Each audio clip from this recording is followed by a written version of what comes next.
यह कुछ साल पुरानी बात है जब रवि और उसके दोस्त डरावने जंगल में एडवेंचर के लिए गए थे।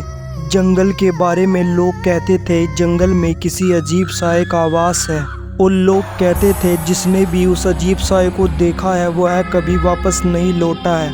मगर रवि और उसके दोस्तों को इन कहानियों पर यकीन ही नहीं होता था। रात का घना अंधेरा छाने लगा था। रास्ते पर उनकी कार के सामने एक औरत की परछाई दिखाई दी। रवि ने तुरंत ब्रेक मारे। परछाई वहीं पर ही खड़ी रही, लेकिन रवि ने जब करीब जाकर देखा वह गायब हो गई। दोस्तों के चेहरे पर डर साफ झलकने लगा। रवि के दोस्तों ने कहा चलो यहाँ से चलते हैं, मगर तभी कार का इंजन जाम हो गया। चारों के चेहरे पर सन्नाटा छा गया। अचानक हवा में किसी के सिसकने की आवाज़ सुनाई दी, तुम यहाँ से नहीं बच सकते। रवि ने अचानक पीछे देखा, उस औरत की परछाई रवि के नज़दीक आ गई थी। इस परछाई के लंबे बाल, वह हवा में उड़ रही थी और उसकी आंखों में से खून जैसा कुछ टपक रहा था।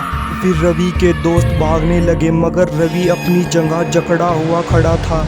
औरत की परछाई धीरे धीरे कर उसके सामने आने लगी। उसकी उंगलियां रवि की तरफ उठी और उसने भयंकर आवाज में कहा, यह मेरा शापित इलाका है, यहाँ से जिंदा कोई नहीं बच सकता। रवि ने चीखने की कोशिश की, मगर आवाज गले में ही अटक गई। उनकी टांगें कांपने लगी थी और दिल तेजी से धड़क रहा था। उस रात रवि और उनके दोस्तों का कोई भी नामो निशान नहीं मिला। वह साया उन्हें हमेशा के लिए अपने साथ ले गया। और सब्सक्राइब करके बेल नोटिफिकेशन दबा दो ऐसी स्टोरी देखने के लिए।